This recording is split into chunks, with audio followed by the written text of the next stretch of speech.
Assalomu alaykum hammaga, xush kelibsizlar. Demak, Xudo xohlasa bugun sizlar bilan ikkinchi darsimiz writing bo'yicha, ya'ni ikkinchi mavzuyimiz. Agar siz birinchi darsimizni ko'rmagan bo'lsangiz, albatta borib ko'rib olamiz. Xo'p, bugungi darsimizda biz koma, ya'ni virgullarni qayerga qo'yish kerak? Gapning ichida.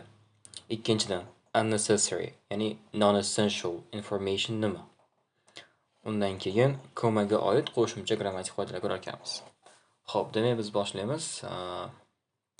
Birinchi o'rinda aytish bo'yicha, commas are the most common type of punctuation on the reading and writing test. To successfully handle commas questions, you need to become familiar with the four types of comma that appear on the SAT. So, we have four types of comma. Ya'ni bizda 4 xil tipi bor ekan komalarda.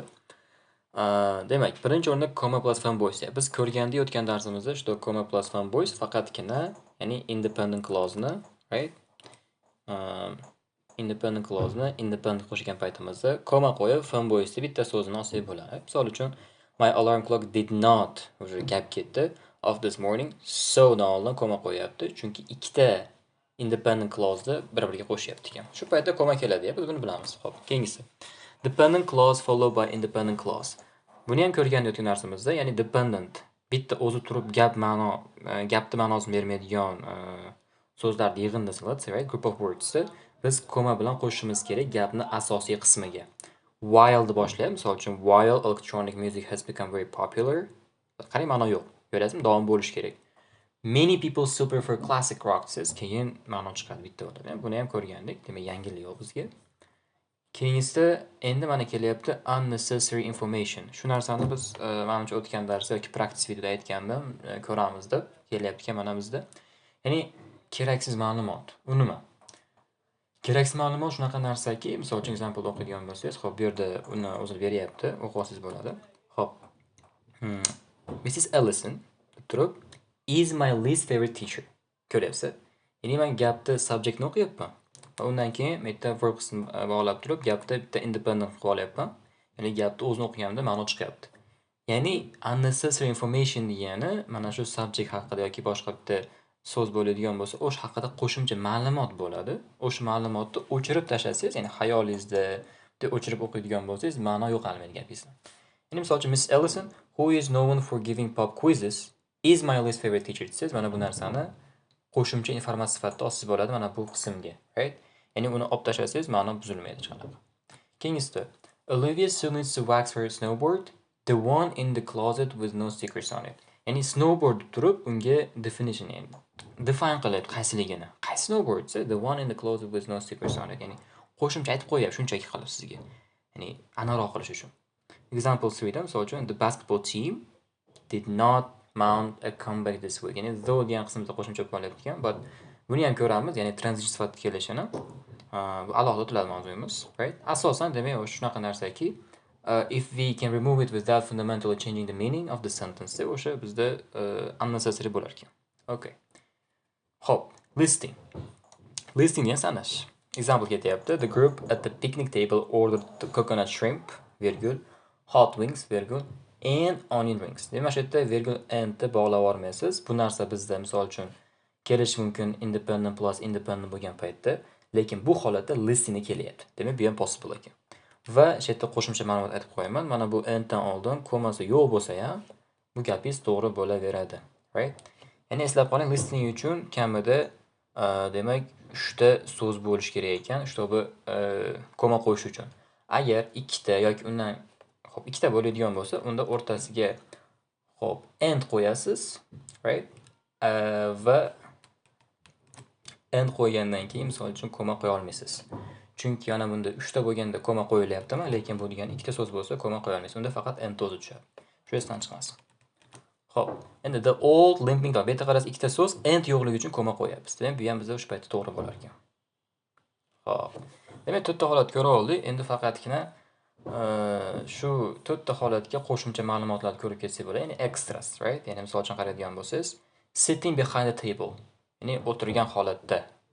Bu xuddiki phrase o'xshaydi. Ya'ni bu yerda ham phraseimiz, fragmentimiz, o'tgan dars ko'rganimizda hammasi dependent clause'larimiz, hammasi bitta bo'lib unnecessary information qilib bog'lasiz bo'ladi. Sitting behind the table. Ma'no chiqmaydi. Mana shu Markni define qilyapti. Kim Mark nima qilyapti? Sitting behind the table. U bir nima qildi. keyin bog'layapti. Bu ham bitta misol ekan sizga. Dale grabbed his favorite surfboard and the blue and green one. Qani bu yerda aytib qo'yib qaysiligini. Sizga qo'shimcha ma'lumot sifatida. Buni o'chirib yuborsangiz ma'no yo'qolmaydi. Buddy, the elf handed his father a bag of spaghetti, his face covered in syrup. Ya'ni uni face shu sirupga naqa bo'lib cover bo'lib ketib deyapti. Ya'ni bulanib ketdi bu yerga. Buddy, the elf handed his father a bag of spaghetti. Menda o'zi ma'no chiqyapti. Qarang. Bu yerda yuzi shunaqa bo'lib qo'shib qo'yar shunchaki. The real winner had yet to be revealed. Bunda ham however qo'shilib bor o'rtasiga. Xo'p. Is underlined deyapti. Belgilab beribdi unnecessary information'da. If we ignore unnecessary information, ya'ni uni ignore qilsak ham ishlaveradi deyapti. That's how we know it's unnecessary and commas are correct. Ya'ni shundan o'ylamasdan, demak bu unnecessary ekan degisiz bo'lar ekan, right? Xo'p, mana bu yerda qaraydigan bo'lsangiz, o'sha mana aytgan narsani, ya'ni crossing out trickni beryapti. O'chirib ko'rasiz, ma'no chiqsa, demak, to'g'ri siz tushungan bo'lasiz, что это rostdan ham non-essential yoki unnecessary information ketayotganini, right? Ma'nosida. Qaraysan, oxirida keyin chiqyapti. Yes, it works deyapti. O'qib olasiz mana o'sha yerda. Xo'p, davom etamiz. Endi bizda unnecessary information bilan necessary information bor ekan. Ya'ni har doim ham bizda bitta qo'shimcha ma'lumot beradigan bo'lsa, u unnecessary emas ekan. Ya'ni misol uchun qarang. At times you need to determine if information is indeed unnecessary or not. Yani rostdan ham keraksizmi yoki kerakligini bilishing kerak deyapti. These sentences are more challenging, but the trick is to delete the portion that may be unnecessary and see if the sentence loses any critical information. Ya'ni o'chirib ko'rasiz va muhim ma'lumot yo'qolib qolsa, demak siz xato qilgan bo'lasiz. Agar yo'qolmasa muhim ma'lumot, demak to'g'ri ishlagan bo'lasiz. Misol uchun, the dress that need to be hemmed are hanging in the closet, right? Ya'ni bitta that qo'shimchasi kelyapti. That bizda, xo'p, buni berganmikin bu yerda? Bu yerda aytmabdi. Xo'p, thatni mana keyin ko'ramiz. Hozir qarab turing. Judith who went to fashion school designs dress for a living. Demak, u dizayn qilar ekan. Xo'p, birinchi gapda qarasangiz, dress that need to be hemmed. Hemmed degani tikilish, aylantirib orqasini tikish, to'g'irlash. Are hanging in the closet. Endi qarang. The dresses are hanging in the closet desam bo'ladi. Lekin shunaqa narsaki, o'qigan paytingizda dressni yana ham aniqroq qilib, yana ham specify qilib berayotgan narsa ma'lumot bo'lyapti ekan. Ya'ni bu yerda yana bitta qo'shimcha qoidalar bor. That kelgan paytda biz uni unnecessary qila olmaymiz. Ya'ni non-essential qila olmaymiz, right? Undan ham tashqari o'qib qaraydigan bo'lsangiz, o'zi qanaqadir yana ham aniqroq qilib dresses deganda umuman hamma kiyimlar emas, aynan mash kiyim. Ya'ni qaysiki hem qilinishi kerak bo'lganlari bu closetda turibdi deyapti ekan, misol uchun. Right? O'sha paytda bu necessary information bo'lyapti.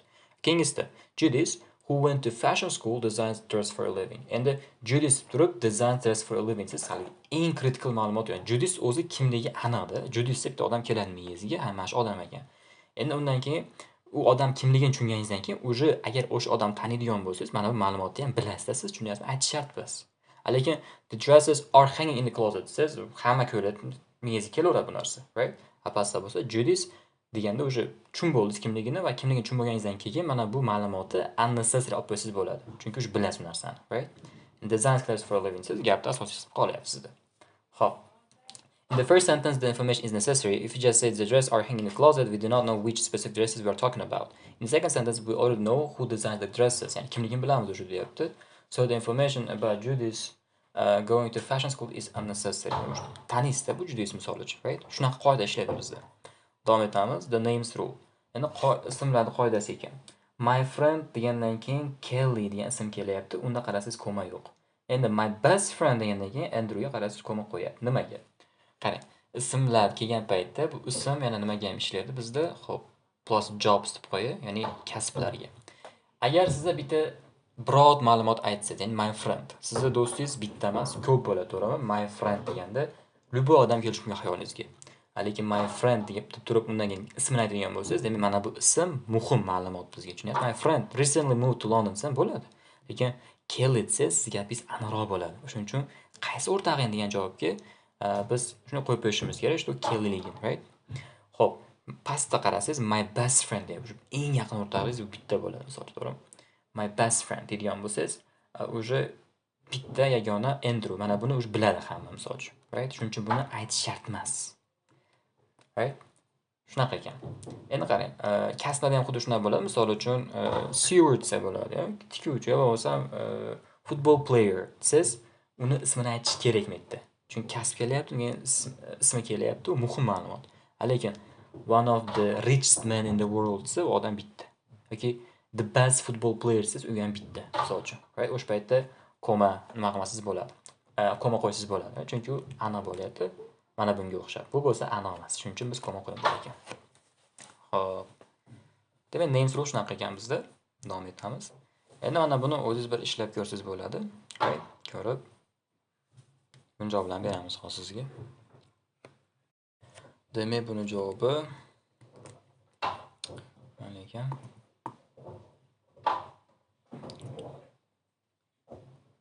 Xo'p, endi davom etamiz. That versus which phrase aytganimiz kelyapti ekan. That never get commas, which there must be comma right in front of them. Bo'lish kerak deyapti, must be deyapti. Ko'pincha bizda which kelgan paytda qo'yar ekanmiz, right? Ya'ni which ko'pincha bizda o'sha ma'lumotni nima qilar ekanda? Non-essential qilib berar ekan sizga. Aytyapti, the exception to this rule is when which is part of a prepositional phrase like on which, in which, right? Shunaqa paytda bo'lganda biz demak koma qo'ymaslik bo'lar ekan misol uchun. Mana qarang. For any of these or other similar case, you most commonly do not use a comma. However, if the information is unnecessary, comma can be correct. Endi buni ko'proq o'zingiz o'qib tushunib olishingiz kerak asosan. Qarang. The picnic table on which the food was resting tipped over. The picnic table tipped over siz har qanaqa picnic table tushunishingiz mumkin-da. Lekin on which the food was resting qaysindagi ovqat turgan. Siz ma'lumot aniqroq o'sha paytda bu muhim deb olsangiz bo'ladi, right? Endi buni o'zingiz logically tushunsangiz osonroq. Davomida qarasangiz, the donation box at the kindergarten library. Uje metda aniqda. Bu kindergarten library, donation box qattaligi, nimaligi aniq. Shuning uchun in which over 30 books were being stored bu shart emasda, uni bilasiz o'sha ichida. Mana shu ma'lumotni bilsangiz, buni ham bilishingiz kerak, right? Mysteriously appear. Like oson yo'li mana shu aniqlab olishdi. Hop, zatda bo'lsa, metda o'qisangiz bo'ladi mana. Zatda qo'ymaydi, uchda qo'yapti. Demak, buni o'zingiz o'qib, ma'lumotga qarab topishingiz kerak ekan. Davom etamiz. Bu yerda where phrases and city names. Where phrase-dan demak aniq ma'lumot bo'lsa, ya'ni kerak ma'lumot bo'lsa, qo'ymaysiz. Qarang, the town is famous.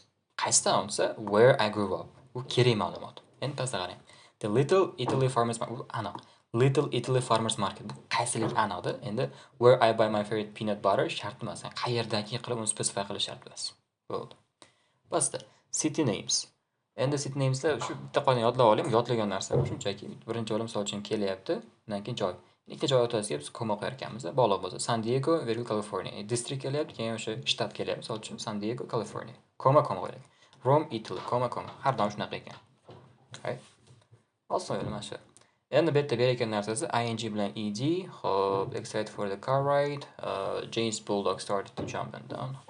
Bu yerda ham demak aytayotgan narsasi kimdir qaysi bitta verbimiz ed, ing bilan boshlangan bo'lsa, biz demak qarashimiz kerak ekan. On the city, this phrase most commonly appear with commas and are unnecessary information. Ko'pincha bular demak unnecessary deyapti. Rostdan ko'pincha shunaqa. Qarang. Excited for the car ride. Kim? Jane deyapti. Demak biz o'sha non-essential qilib olsak bo'lar ekan misol uchun. Keyin James Bulldog excited for the car ride. And then James Bulldog start to jump and down there. Bunda o'shani ketyapti bizda. Marcus applied for the internship and the other hoping that he would get the position. Qarasiz hammasida ing, ed ketayotgan joyda mana bu subject define qilyapti ekan. Lekin bular o'sha unnecessary, ya'ni o'sha non-essential sifatida kelyapti ekan. Like usually shunaqa bizda. Judy lay down, exhausted from the long workout, right? Mana. Endi qarang. ing and ed phrase can also be necessary information when the phrase is helping to specify who or what the noun is. And aniq qilib ko'rsatish shart bo'ladigan bo'lsa, bizda kerak bo'ladi. The politician is predicted to win the election. Politician deganda kimligi misol uchun bizga muhimroq bo'ladi. Waving to the crowd, ya'ni wave qilayotgan. Okay, the yoga pants were sold out. Qaysi desa advertised on the front page of the website. Endi buni ham of the website deyapti. Ya'ni buni ham baribir o'z logically qaraydigan bo'lsangiz osonroq. Necessary, unnecessary shunga qarab tushunasiz bo'lar ekan. Xo'p, mana bu yerda o'sha aytayapti ekan, tushuntirib sizga o'qisiz bo'ladi. Endi davom etamiz. Prepositional phrases. This. Hop va bu ketyapti ekan. Bular. All right.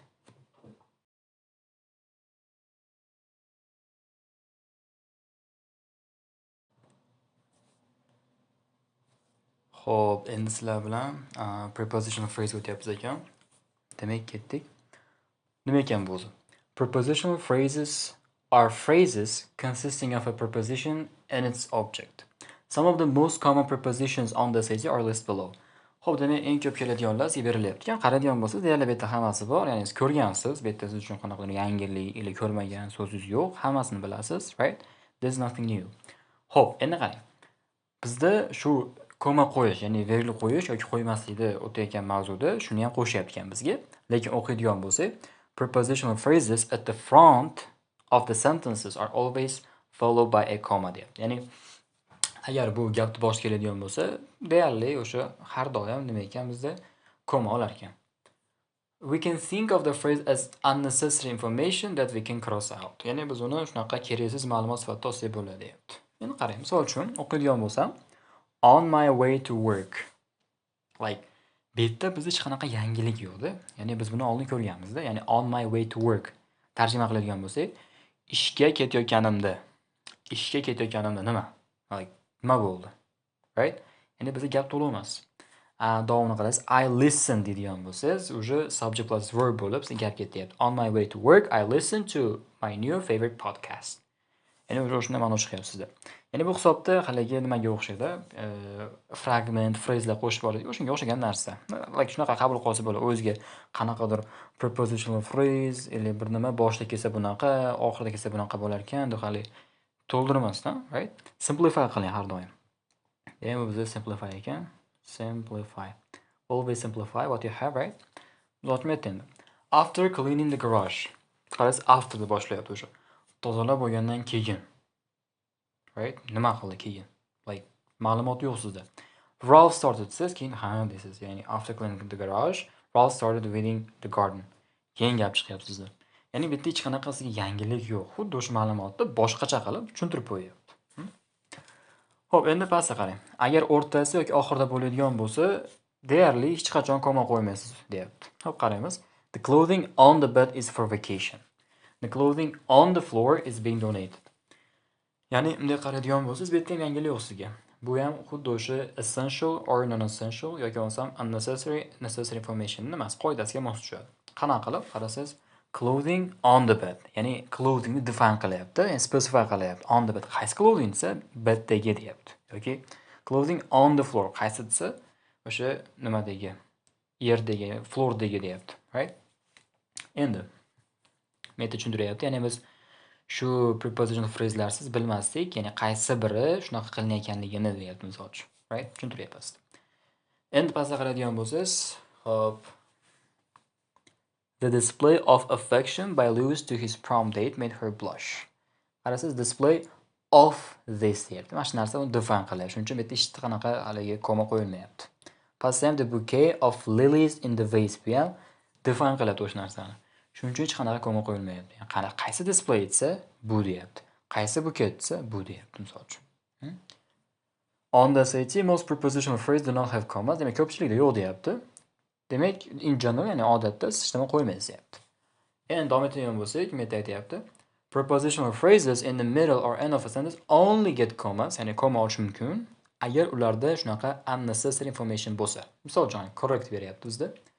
My mother with her love of Easter. Ya'ni shu sevgisi bilan, ya'ni shu narsani yoqtirishi bilan organized a massive Easter egg hunt. Organize bizda main verb bo'lyapti. Main verb mana bunga bog'lanyapti. My mother organized bo'lyapti. O'rtasidagi bo'lsa bizda non-essential bo'lgani uchun biz uni koma bilan chiqarib qo'yapmiz tashqariga. Pastga qarasiz. The magician had a rabbit in his head. Endi bunisida hech qanaqa koma qo'yib bo'lmaydi. Nima uchun? Chunki ana in his head degan ma'lumot muhim. Ya'ni buni o'qib turib o'ydan tushunasiz sразу. Demak, shlyapasi, ya'ni rabbit qattiq ekansa, shlyapasida. Like kerakda bu ma'lumot. Bunday qarab turib, ha, qattaligi muhimroq misol uchun bo'lsa zo'r bo'ladi ma'lumot, to'g'rimi? Shuning uchun bu narsani olib qolsangiz yaxshi o'zi uchun. Demak, shuning uchun bitta in his headdan oldin koma qo'yib qo'ysa, g'alati bo'lib qolyapti, o'z-o'zidan chiqib ketdi. Pastda ham o'qib olsangiz bo'ladi. Right? Endi Mana bu yerda sizga mashqlar beryapti ekan, praktik qilib underline all prepositional phrases, demak hammasini underline qiling deyapti va koma qo'shing agar kerak bo'lsa deyapti ekan. Buni o'zingiz xos tezda qilib ko'rasiz videoni qotirgan holatda. Men bo'lsam sizlarga hozir javoblarni beraman. Xo'p, mana ko'rasiz bo'ladi. Xo'p. Bu bizning demak javoblar ekan. Yo'q, chiqaraveramiz. Qarab qolamiz bitta. Demak, endi davom etyapmiz. Bizda praktika deyapti keyingisiga. Davomiga yana bitta praktika bor ekan, shu bilan Xudo xohlasa tugayapti ekan. Xo'p, endi bizda qaraydigan bo'lsak, bizda commas practice ketyapti. Add commas where necessary. The commas in the sentence below can be any of the first 3 types of commas we have learned so far. Demak, o'rganganlarimizni, demak, nimasi ekan? Bitta turib bo'lishi mumkin sizda, uni o'zingiz topib qo'yishingiz kerak ekan. Qayerga koma kerak bo'lsa qo'ying deyapti. Keling, shu narsamizni birga qilamiz sizlar bilan hozir. Qo'yib chiqamiz bitta-bitta qilib. Undan keyin tekshiramiz. 14 ta question bo'layotgan bo'lsa, misol uchun biz 5 tasini birga qilamiz chetda o'zida va qolganini javoblarni beraman. O'zingiz videoni qidirgan holatda bitta ko'rib olasiz. Demak, misol uchun 2 dan boshlaylik. Mr. Alvin deyapti. A very popular teacher among the students cancelled.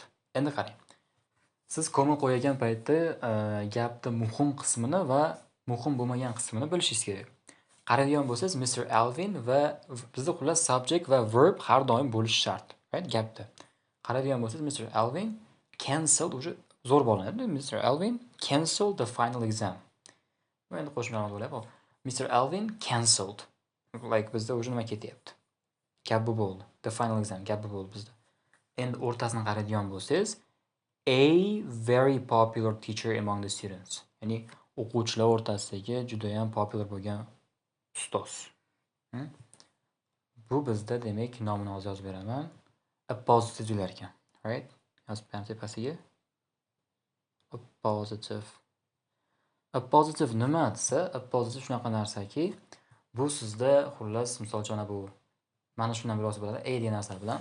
Ya'ni subject beradi, ya'ni qanaqa noun beradi. Noun berib turib uni aytadi oldiga.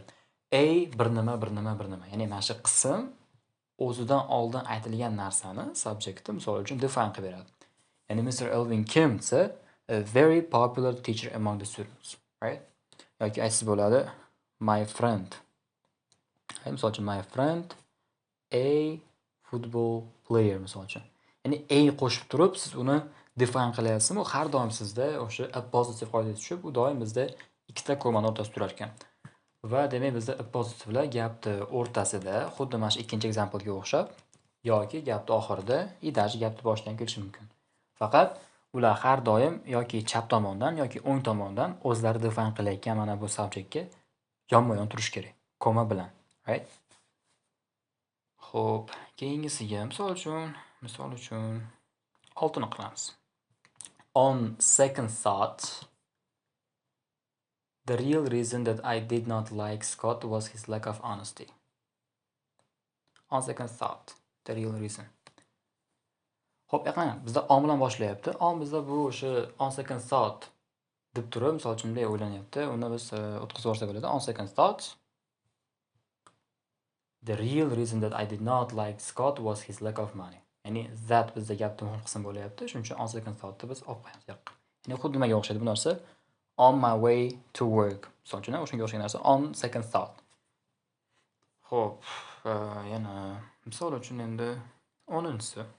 My favorite author is J.K. Rowling, who is famous for writing the Harry Potter series. Endi qarang, mana shu joyda who deb qo'shib boshlayapti. Qo'yamizmi, qo'yimizmi? My favorite author is J.K. Rowling. Xullas bizda kimligini aytib bo'ldi. Right, ismi nimasi bor, tayyor uje. Endi who is famous for writing the Harry Potter series, undan qaraydigan bo'lsangiz gap tugayapti yerda o'zida. Ya'ni who deb turib mana bu berish shart emas-da. Ya'ni u J.K. Rowling degandan keyin kimligini bilib bo'ldingiz, right? Shuning uchun biz menga koma qo'yib qo'ysak bo'ladimi deb qilib. Xo'p, davom etamiz. Ishta qildik, bitta, ikkita, 3ta qilib biza. Hop, o'zi davom etgan bo'lsak, misol uchun 10 qilaylik. Last summer, the local flooding caused by a breach in the Reynolds Dam qarang. Caused ketyapti. Ya'ni bizda ikkita cause bir xil kelyapti ekan. Lekin bunda yaxshiroq o'qiydigan bo'lsangiz, bittasi main verb bo'ladi bizda. Right? Last summer, the local flooding caused by a breach in the Reynolds Dam caused over $10,000 in damage to the children's park. Endi qarab turib biz hozir tushunishimiz kerak, qaysi biri muhimroq bo'layotganligini, right? Va biz shunaqa bo'lamiz gapni hozir bu yerda. Va boshlagan qaragan bo'lsangiz, last summer da boshlab o'tgan yozda. Shu flooding undan keyin cause ketyapti. Biz hozir cause qilayotgan narsa, ya'ni o'zi gapning muhim qismi cause qilyapti ekan over $10,000 degan. Shu narsani cause qilib sabab bo'lyapti. Nima sabab bo'lyapti? Mana the local flooding, right? Local flooding caused. Endi qaysi flooding deydigan bo'lsa, koma qo'yamiz. Caused by a breach in the Reynolds Dam. Ko'rdingizmi? Bunisicha tushunkiroq bo'lishi mumkin, right? Lekin ikki marta unaqa qilib cause deyolmaysiz. U aniq bittasi bizda nima bo'lishi kerak, right? Non-essential bo'lishi kerak. Ya'ni unnecessary information bo'lishi kerak siz uchun. Yo'q, o'qmayapti shunaqa qilib. Va oxirgisini ham ko'rib qo'yamiz. Mayli, bunisini ham qani. The basil plant, for example, needs full sunlight, but cilantro grows best in partial sunlight. Endi qarang. For example, qo'shyapti o'rtaga. Ya'ni the basil plant, for example, needs full. Xullas bu narsani for example bizda har doim misol uchun keladigan bo'lsa, gap boshiga kelsa undan keyin, o'rtasiga kelsa atrofiga va oxirida keladigan bo'lsa, undan oldin qo'yasiz. Ya'ni bu xuddi qanaqa bo'lyapti? Gapirayotgan paytda misol uchun, ko'rdingizmi? Misol uchun ketyapti o'rtasida. Gapirayotgan paytda virgul misol uchun virgul bunaqa deysiz. Right? And the basil plant, for example, needs full sunlight, but cilantro grows best in partial sunlight. Xo'p, endi bu yerda but agar to'g'ridan to'g'ri ulayotgan bo'lsangiz, xo'p, bu yerda koma qo'yamizmi? The basil plant, for example, needs full sunlight. Nima qo'yamiz? But nima uchun? Chunki cilantro grows dedi, bu gap ketyapti bu yerda bizda. Bu yerda ham the basil plant needs full sunlight. Bu ham gap bo'lyapti. Ko'rdingizmi, bu yerda hozir 3 ta koma bor ekan. For example atrofida va sunlightdan keyin bo'lyapti. Xo'p, demak koma bilan but bitta bo'lib, bizda nuqta degani. Nuqta qo'yib turib cilantro grows bilan bog'lab ketyapmiz. Xo'p, buni yaxshilab qarab o'zingiz yana bir ishlab chiqing oxirigacha hammasini. Va endi men sizga hozir buni javob bilan beraman. Demak, mana shu javoblari. Aytib qo'yishim kerak ekan, mana bu joyda 13 ta misolchimiz qilgandik.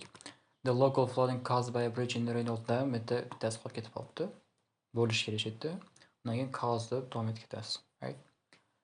Xo'p, endi 8 talik ham bor ekan bizda. Qani buni ham qarab qo'yamiz va yangilik bo'ladigan bo'lsa, shu yerda aytib ketaman. Demak. Xo'p, adjectives list with and without commas practice. Demak, adjectivelar kelishi. Add commas where necessary. Commas may or may not be necessary. Demak, komma qo'yish ham yoki qo'ymasligi mumkin ekan bu yerda. Endi qaraymiz. Bizda adjective, ya'ni sifatlar. Sifatlar bilan komma kelish qanaqa bo'ladi? Misol uchun, agar sizda sanash ketyapti, bu demak yozaylik. Misol uchun bitta qanaqadir sifat qo'yapti. Undan keyin yana bitta sifat qo'yapti, right? Misol uchun big white horse deyapti, misol uchun. Katta oq ot. Va shu narsani qarang. Birinchi holatda siz yozsangiz bo'ladi shunchaki koma bilan, ya'ni koma qachon qo'yiladi? Ikkita adjektiv o'rtasiga qachonki uni o'rnini almashtirib aytsangiz, hech qanaqa problem bo'lmaydigan bo'lsa. Misol uchun aytishingiz mumkin. Big white horse yoki white big horse. Ya'ni almashtirsangiz hech qanaqa muammo yo'q. O'sha paytda siz shunchaki koma qo'yasiz. Birinchi yo'lingiz. Yoki koma qo'yman deydigan bo'lsangiz, big va white deysiz. O'rtasiga end qo'ya oladigan bo'lsangiz, misol uchun hech qanaqa komasi boshqa end qo'ya oladigan bo'lsangiz, unda siz koma ham qo'ysiz bo'ladi degan. Big virgul white yoki big and white. Shu holat. Endi uchinchi narsa shuki, bizda endi sanayotgan narsamiz ikkita emas, undan ko'proq bo'lsa, 3 ta bo'lsa misol uchun. Adjective kelyapti. Bunda qilsangiz bo'ladi. Koma, birinchi yo'lingiz yoki adjective kelyapti, comma, adjective, comma, and bitta adjective qo'yasiz, right? Misol uchun aytib ketadi. Beautiful, big and white. Misol uchun. Xo'p. Beautiful to'la yozmani hammasi beautiful, big and white. Shunaqa ham mumkin bizda, right? Entonni qarang, comma kelishini, right? Yoki beautiful, virgul, big, ishtima qo'ymasdan and white. Bu ham bizda misol uchun possible deydi, lekin generally ko'pincha, ya'ni siz 3 ta yoki undan ko'proq so'z bo'layotgan bo'lsa, and dan oldin SATda comma qo'yadi. Shuning uchun buni yodlab oling. Ya'ni 3 tali bo'lgan bo'lsa va and dan oldin comma qo'ygan bo'lsa, hayron bo'lmang. Mashq holatda mana bu virgul and degan nuqta degani emas, right? Boshqa ma'noda kelyapti. Purpose boshqa ekan bu yerda. Shuning uchun siz bu yerda comma qo'ysangiz bo'ladi. Bu nuqta degani emas, mashq holatda. Hop, kontekst уже bizda change bo'lyapti. Endi qaraymiz. Misol uchun, scientists are trying to determine what animal the newly discovered fossilized bones are from. Qaraydigan bo'lsangiz, bu yerda hech qanaqa sanash yo'q, boshqa yo'q. To'g'rimi? Plus comma kerak emas bizga. Bir find turibdi misol uchun. Ikkida, the white fluffy clouds floated quickly by in the crisp evening wind. Right? Xo'p, qaragan bo'lsangiz, white fluffy sanayapti. Comma qo'yib berdim misol uchun, right? 5ta. The powerful liquid detergent makes my dirty sweaty clothes smell so much better. Kuchli liquid detergent. Ya'ni shu narsa makes my dirty sweaty. Menda o'sha qaraydigan bo'lsangiz, dirty sweaty. Ket sanash. 8da. Laura placed an order for Italian coffee beans and 3 expensive ceramic coffee mugs. Qaragan bo'lsangiz, bitta sanayotgan narsasi ikkita xolasa. Bu bilan bu. Boshqa narsa uchuncha and to'z turishi yaxshi, muammo yo'q bu yerda. This is fine, so it's fine ekan. Endi qolganini xuddi shu tartibda o'zingizda qarab chiqing va men endi hozir javoblarni beraman. Demak, mana shu javoblari ko'rib olishingiz mumkin. Birda change bo'lmayapti ishdimi? 2 5 8. Yes. Xo'p, shu bilan Xudo xohlasa ikkinchi mavzuyimiz tugadi. Iloji boricha kerak narsalar hammasini ko'rib ketdik va endi shu o'rgangan hamma narsamizni keyingi praktik videomizda albatta ko'rib chiqamiz. 30 tachamikin savol berilgan mavzu bo'yicha. Ularni yana bir qaytarish davomida yana ham yaxshi tushunib olasiz, right? Va orada qaysi joylarda questionlar bo'ladigan bo'lsa, bemalol yozib so'rashingiz mumkin. Hammaga rahmat. Vaqtga rozi bo'ling. Sog' bo'linglar.